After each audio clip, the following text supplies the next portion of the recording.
Good afternoon, everybody. Hopefully you can hear me.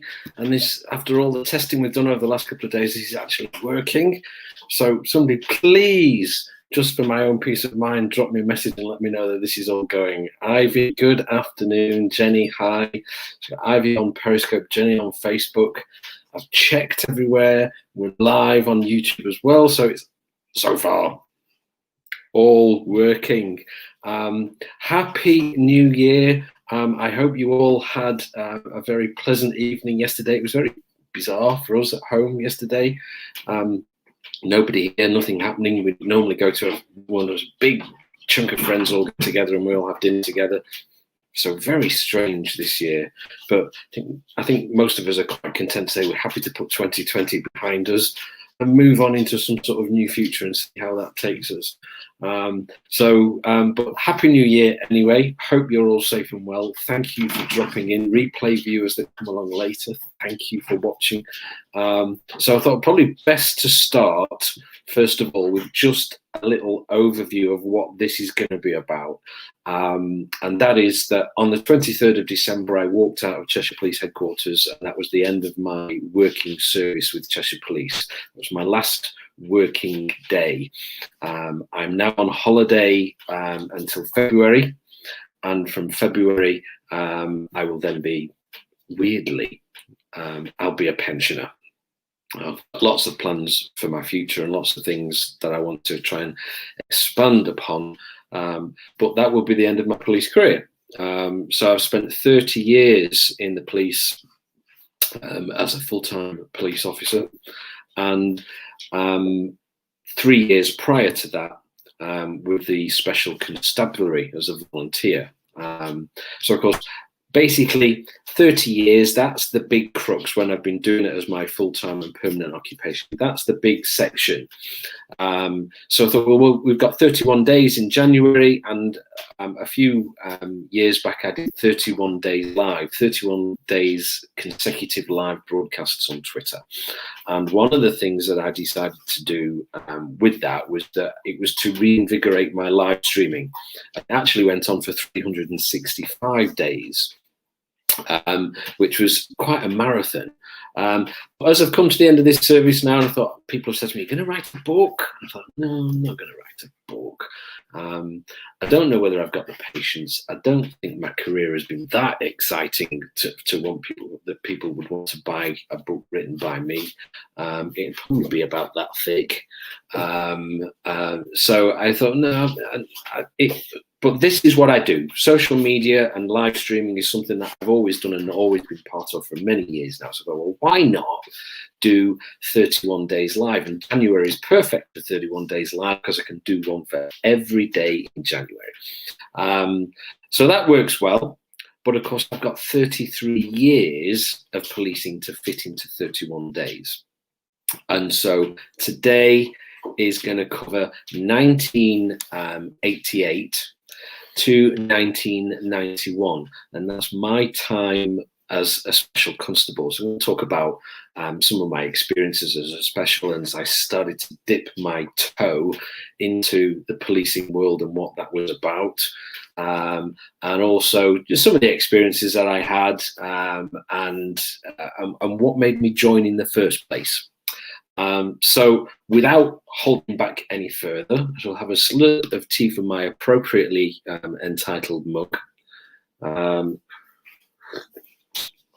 we'll make a start. So 1988, for those of you that are old enough to go back that far, 1988 was a time where jobs were quite hard to come by. And at the time, in 1988, I was working for the post office. I'd been working for the post office by then for probably 2 years or so. I was a postman. Started off on foot. I used to ride a bike and carry a bag and deliver people's post. And then eventually I moved on to driving the vans and delivering some of the parcels around the same area. And so that's what I was doing. And I never, you'll listen to a lot of police officers talk about their experiences when, as I'm doing now, and they say, I always wanted to be a police officer. I set my, from the age of 5, I kept saying, I want to be a police officer. I want to be. Me, no, never crossed my radar. Never gave it a thought, nothing. But then, whilst I was at the post office, something just crossed my path. An advert or something crossed my path. I can't even recall exactly what it was that drew my attention to policing. And as I started to look at policing, I thought, well, this is quite an interesting career because it's diverse. There's something different happening every single day. There are so many specialist departments that you can diversify into, but all within the same organization. So you could start doing, working on section as a constable and doing normal response duties that they call them now. But you could end up on a helicopter or an underwater search unit or criminal investigation or financial or real deep undercover stuff. There's so many things. This is fascinating. The second things that struck me as being great opportunities, the pay was good. The pension was excellent. I'm about to try and find out how good that pension must be, hopefully. But there were a lot of good reasons to join the police. And I grew up in Greater Manchester. That's where I grew up. I was in South of Manchester growing up. And so the logical place for me to go to join the police was Greater Manchester. So I started looking at it. Got an eye for this, thought I'm going to do this, I'm going to have a look at this and see what it's about. And I hit a brick wall immediately. And the brick wall was the fact that in GMP at the time, in order to apply to be a constable, you had to be, amongst all the other things, you had to be a certain height, you had to have good eyesight and all kinds of things like that. But you had to be 21. And I was only 20. I couldn't apply. So, as I said earlier, jobs were few and far between and quite difficult to get. Once you got one, it was a good idea to keep hold of it unless you were going straight into another one. When I started at the post office, I was on what many of you will remember, what was called a YTS scheme. I was lucky because the union jumped in and said the post office could do it, but they had to sort of make up the money. They could take the YTS money, but they had to make it up to a sensible amount of money for the young people coming in. So I was actually better off than most YTS schemes. But nevertheless, jobs were scarce and hard to come by. So I couldn't join the police, but then I looked and thought, actually, I can join the specials. Age restriction was different. I've never quite understood why the age restriction was different, but the age restriction was different. And so I could join the specials. And in my head, I thought, well, wait a minute. Jobs are scarce and hard to come by. So why don't I join as a special? Get a taster for what policing is about, because I'm not committing myself 100%. I've still got my full-time job. But if I don't like it, I'm sure as heck not going to like it full-time. At which point I can say, I don't want to do the specials anymore, and I've still got a job. I've not committed myself fully, both feet, jumped into the policing full-time and gone, don't like it, not happy, I want to go. So it seemed like a sensible decision. So that's what happened. I joined the Special Constabulary in 1988. And I suppose really what this is going to say now is this broadcast today is going to take us from here. That's me on the right in the cap, not the custodian helmet.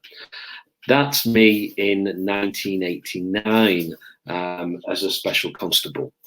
And I'm stood there with the chap who became great friends with me, but later became my best man at my wedding as well. He recently retired as the Chief Inspector from Greater Manchester Police, but that was the occasion of his passing out parade to become a full-time PC. But the journey is going to take us from there. This whole sort of journey of 33 years and 31 days is going to take us from there to there, that's a photograph of me on my last day in the control room at headquarters at Cheshire. actually stood there with a former GMP officer as well, who transferred to Cheshire quite a few years ago, but he popped in to see me and say goodbye. So that's the theory. We're going to go through those 33 years, but the 3 years today, joined the Specials. I joined the Specials at Greater Manchester. They posted me on what was called the M Division, which is Trafford. If anybody who knows Manchester, I was posted into Trafford, and they put me at Stretford Police Station on Talbot Road. And I wasn't so keen on this idea because it was sort of very much around the corner from where I lived. And I thought, I don't really like that. But when I was sworn in as a special constable, I was stood next to that officer that you just saw the photograph of me with. The first one, the special, I stood next to him and we were sworn in together. We became firm friends from that point onwards. And so he had been posted to Sale in the south of the Trafford Division, Sale and Altrincham. So I sort of made my feelings known, and the people at the time said, that's not a problem, you can go to Sale and work from Sale. And so that's what I did. I was based at Sale and I worked at Sale. And that was my introduction into policing. At that time, the Special Constabulary was sort of looked upon with sort of two pairs of eyes, really. One pair of eyes was, they're a waste of time. What are they coming here for? All they do is village fetes and parades and you know, finding lost kids and all that kind of stuff in supermarkets. And there were others who thought, well, the Specials are all right. They do, you know, they some of them are okay and some of them aren't, but take them or leave them.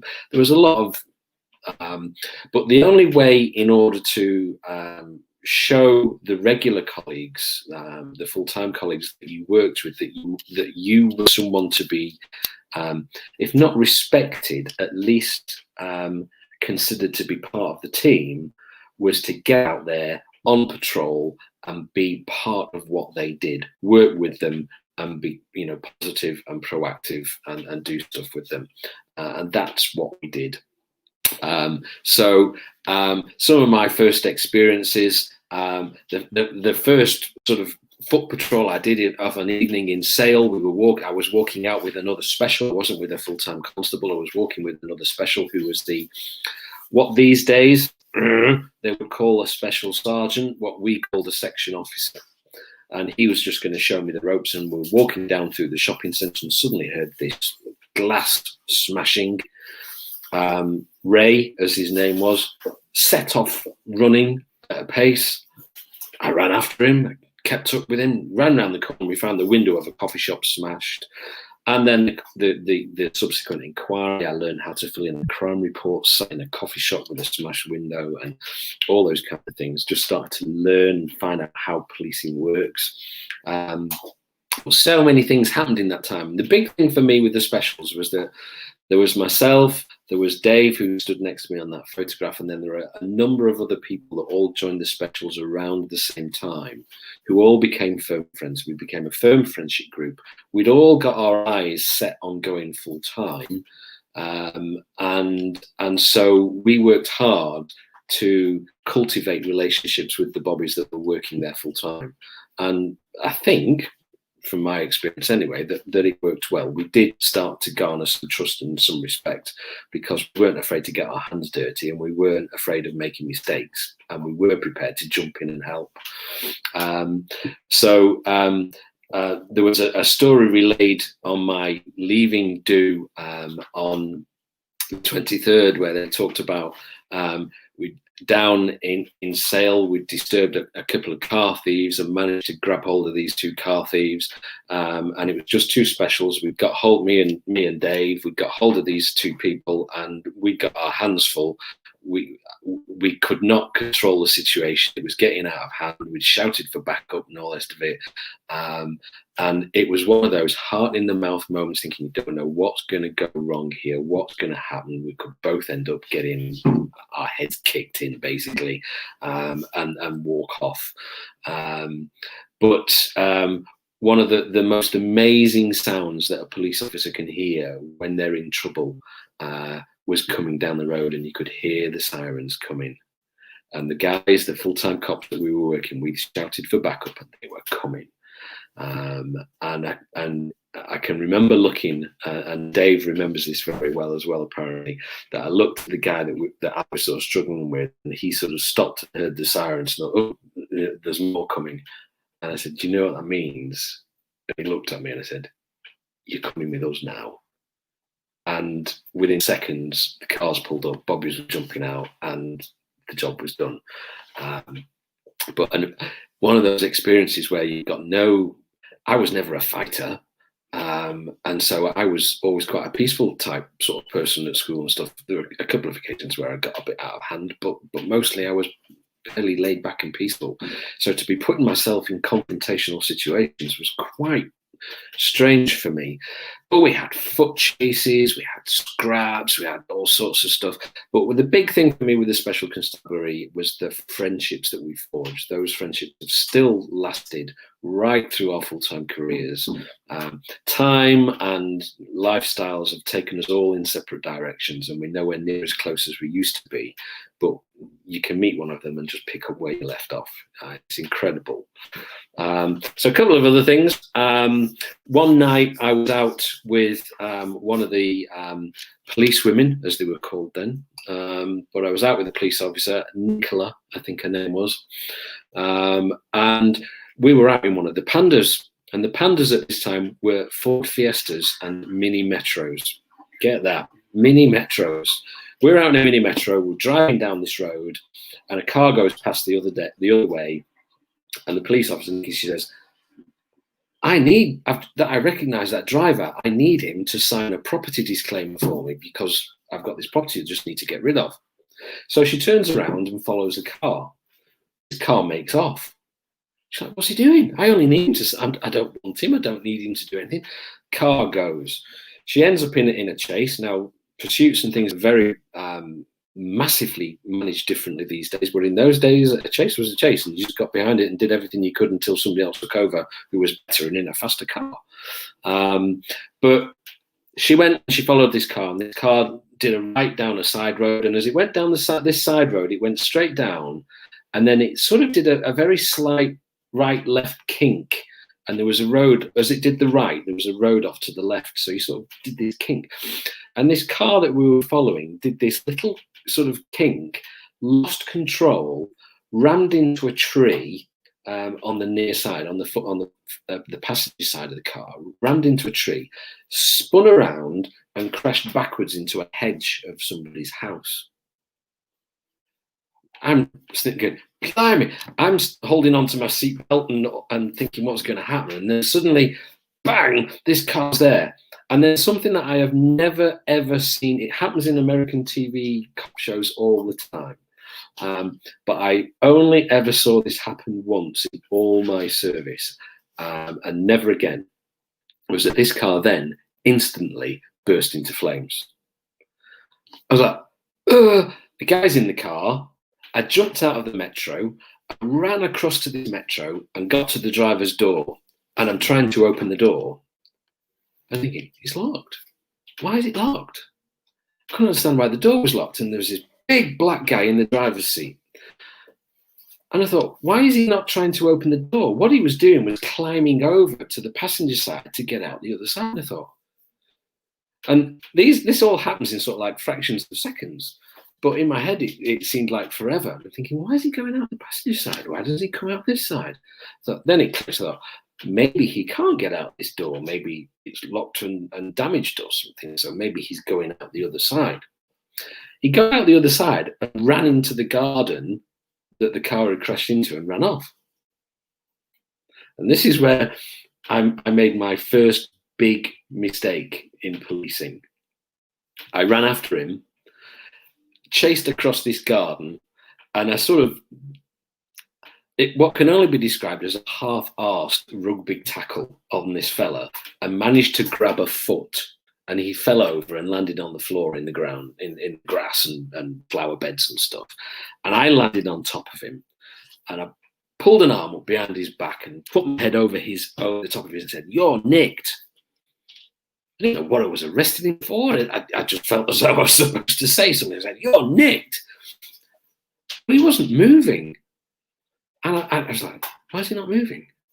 I thought, has he banged his head? Has he knocked himself unconscious? I put my hand just sort of near his nose and mouth, and I could feel him breathing, but his breathing was quite calm. It wasn't, I've been just run across a garden and jumped out of a car that's burst into flames and I've been chased by the police, and really calm. I thought, it's odd. Here's my mistake. I thought, well, he's not going anywhere because he's unconscious. So I got up, ran back to the gatepost and went, Nicky, he's in here. I've got him in the garden. He's knocked himself out. She came running round, got into the garden. I turned around, looked back in the garden, and went, where is he? He was there. He ran off. Never saw him again. I don't know what happened with that job, because I didn't have to deal with it. But he was faking it. And he was lucky that I was so naive that I just thought, well, I'll leave him there for a second while I get some help. And what actually happened was he got up and ran off. And I always remember Nicky saying, I won't tell anyone, your secret's safe with me. But there we go. But that was quite an interesting one. One of the things that we always did as the specials, which was part of it was the bread and butter stuff that we had to do, is that fetes and village days and parades and all those kind of things. And near to us was a huge park owned by National Trust called Tatton Park. Not Tatton Park, Dunham Massey near Altrincham. And we went there one night. There was sort of like a Victorian extravaganza in the grounds of Dunham Massey, and all the people were dressed up in old Victorian sort of blazers and straw boaters, and the ladies were all wearing long flowing dresses with umbrellas and parasols and the like. And we were assigned duty, and I was with Dave again this night. We were assigned duty to walk the perimeter wall along the road outside to stop young lads and miscreants climbing over the wall, getting into the grounds and just generally causing mayhem. And that was our duty. But we were told that occasionally we could come in and walk around and then go back out again. And so that's what we were doing. We were doing all that. And we walked through the grounds at one point, and we stood just in this sort of little alcove of rhododendron bushes and stuff, looking at all the people that were enjoying their evening. And this chap came over. He said, "Would you like a drink, officers?" "Oh, no, we're fine. Thank you very much. But very kind of you." He said, we're on duty. We shouldn't drink anything. He said, "No," he says, "I've got orange juice and stuff and all the rest of it." And so, to cut a very long story short, we accepted these little cartons of orange juice, and we stood and drank these cartons of orange juice. Then we carried on and went back to the perimeter and did the stuff and all the rest of it. And it must have been about an hour or so later, we walked back and we were stood back in the same spot, and we were watching what was going on. This chap comes over again. "Do you want another drink, officers?" "We're okay." He said, well, we actually said, "Well, it'd be quite nice, actually. Yes, thank you." And he said, I'll bring you some beers." And before we could say no, he disappeared. And he came back with 2 small cans of beer. So there you go, officers. Thank you very much for everything you do. Great, blah, blah, blah. Cheers. Thanks very much. And off he went. So we were stood there in this little alcove with these 2 tins of beers that were sort of hiding behind our backs. And, what do we do with these? What are we going to do? And so what did we do? Well, we stood there and we thought, you know what? We might as well drink these. So we pulled the rings, took a slurp, put it behind our back and all the rest of it. And we stood there very, very nervous and very unsure about what we were doing. And then the sergeant appeared. Not the section officer special, our supervision, the sergeant. Stan comes in, says, "What are you up to, lads?" Cut a long story short again, he identifies what we're doing, kicks up a stink, says, "Where did you get them? Who did you get them from? Blah, blah, blah, blah." And we're like, didn't want to tell on the person but eventually we caved in and said, "The gentleman over there in the blue blazer with the straw boater," and we didn't feel like we could say no. So the sergeant disappeared. We stayed exactly where we were, and the sergeant came back about 3 or 4 minutes later, and he said, I've had a chat with Mr. So-and-so, very nice chap. At which point he lifted up his can of beer, cracked open his can ring and said, finish yours and get back out on that perimeter wall. Things like that don't happen anymore, at least not in my experience, but it was quite a thing at the time. We were scared to death, didn't know whether to say yes or no, and then ended up with the sergeant taking on as well. Do bear in mind that this is 1988, so it's a long time ago. But anyway, that was that.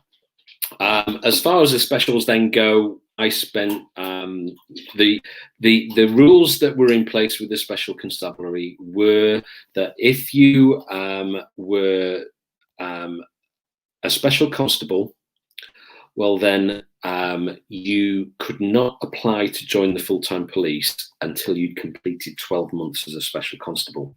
This worked really well for me because I would then be turned 21 and be in a position to be able to apply, so it worked great. Unfortunately, Dave applied at the same time. He got through, hence that photograph of him passing out. I had the home interview and then failed, and I was rejected. And that was really quite a difficult time for me because they basically said that they weren't going to consider me for further consideration of the application, but hoped to maintain my interest in the special constabulary, and I was absolutely furious. I was furious because I thought they're quite happy to allow me to continue to do this for nothing, but they don't want me as a full-time employee. They don't want to pay me to do it. I was furious. I threw the towel in. That's it. If they don't want me to do it like that, I'm not going to do it at all. I've got a job at the post office. I'll seek promotion in the post office, which I was on the verge of doing anyway. And I thought that's it. I'm not doing it. However, one of the things that happened then was just put that up there. Put that photograph up there. That's from a couple of years back now, me, obviously in the red top there. But the chap stood next to me is my eldest brother. And he had heard that I'd been rejected. He knew that up until that point, I was desperate and really wanted to do it. And he sat me down and he said, if you haven't got the gumption and the wherewithal to challenge this decision and go straight back to them with it, well, then they were probably right to reject you in the first place. If you want this, you're going to have to make it your own and make it quite clear to them that that's what you want to do. And to be fair, I sit here now with another 30 years of full-time service behind me and think, if it wasn't for him, I probably wouldn't be here now, because I would have thrown the towel in, I'm pretty sure. And who knows, it may have been that my friends and stuff would have talked me around as well. But as it stood, that was it. I wasn't going to be a policeman. And I was basically telling them they could stick it. But it was my brother Andrew who talked me around. So that's it. The only other final tale really that I can tell with the specials, which again came up on my retirement due, and there is even a newspaper cutting of it floating around somewhere, is that if we put this little comment up here at the moment now, look, there, foot chases, fights, friendship, and a pie. What on earth is the pie? This is again in the specials. This is just before my friend Dave gets appointed as a full-time constable. Because he might just have been appointed, it might have been his first day on division. I don't think it was his first day. I think it was his first day on division. So he was actually in the police full time, but he and I and a number of other friends in the specials and what have you, because we were all a big social group, went out, we'd had a couple of drinks and what have you, we were all fine, came back, And when we pulled up in the cars outside his mum's house, there were some really sort of rowdy blokes at the other end of the road coming towards us. And we ignored them and just, tried to pass, let it go as it was. We didn't get involved. We didn't want to be involved, and we weren't on duty. There was none of that. But these guys were having none of it. And they decided they wanted to pick a fight. And for whatever reasons, I will never know, but they picked a fight and we ended up in a scrap outside my friend's mum's front door. And we found all these lads. And the one memory that I have is that in the melee that was going on, I turned and faced this chap. And as I looked at this chap, he was sort of coming towards me, and with his arm, and I thought, he's going to hit me, and there was nothing I could do about it. I wasn't going to be quick enough to get any defense up, and I thought he was going to smack me right in the face, and he did. But when he hit me, it wasn't a punch, and I didn't go down on the floor. It was something hot, the pie. He rammed his meat and potato pie into my face. And I had this pie in my face, just like getting all this pie off, the rest of it. Always a source of great amusement for many people. And the headline in the newspaper was "Pie in Face Attack." Suffice to say, again, I think another reason why we gained a lot of credibility with our regular colleagues, the specials at the time, was because we didn't let them go. We kept hold of them. The cops arrived. They got arrested. And the article in the newspaper, Pie in Face Attack, actually recounts that they'd been in court and what sentences they got for public order. And actually, for what would have been then probably 1989, 1990, they got slapped quite hard by the magistrates. But we didn't have to go to court. They pleaded guilty. And even so, they still got quite a big fine for the time. But yeah, so that was that. That was the last sort of tale from the specials. But as we said, I got rejected. So I was talked back into sticking with the police by my brother. And so what I did was I wrote back to JMP and said, when can I reapply? What's the earliest date?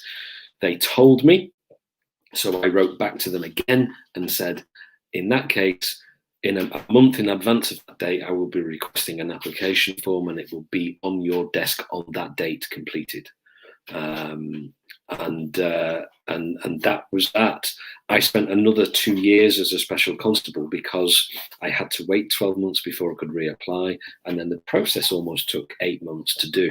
So it takes a long time to get sorted out.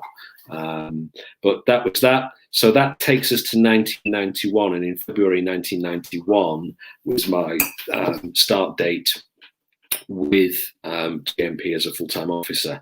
But that comes tomorrow. So that's it. It's quite a long one today because I've covered 3 years. Hopefully they'll get a little bit shorter, but I hope that you've enjoyed some of my insights and experiences over those first 3 years from 1988 to 1991. And I hope that you will join me on the remaining 30 days now to cover the 30 years of my service with Greater Manchester Police and Cheshire, some of my experiences and stories and how I have viewed policing over those years, and how my career developed in some regards in ways that I never expected or anticipated. But there we go. That's it. That's 1988 to 1991 covered. I hope you enjoyed that. Thank you for dropping in. If you're a replay viewer, thank you for watching. And do please join me tomorrow. Not sure what time I'm at yet, but I will post notifications and on tweets and stuff so people know what time I'm going live tomorrow, so you're aware. There will be replays available through the 3 platforms as well. So wherever you are, take care, be safe, a lovely evening, and I shall speak to you tomorrow. Thanks very much. And then we'll put something up so you don't have to look at me. There we go.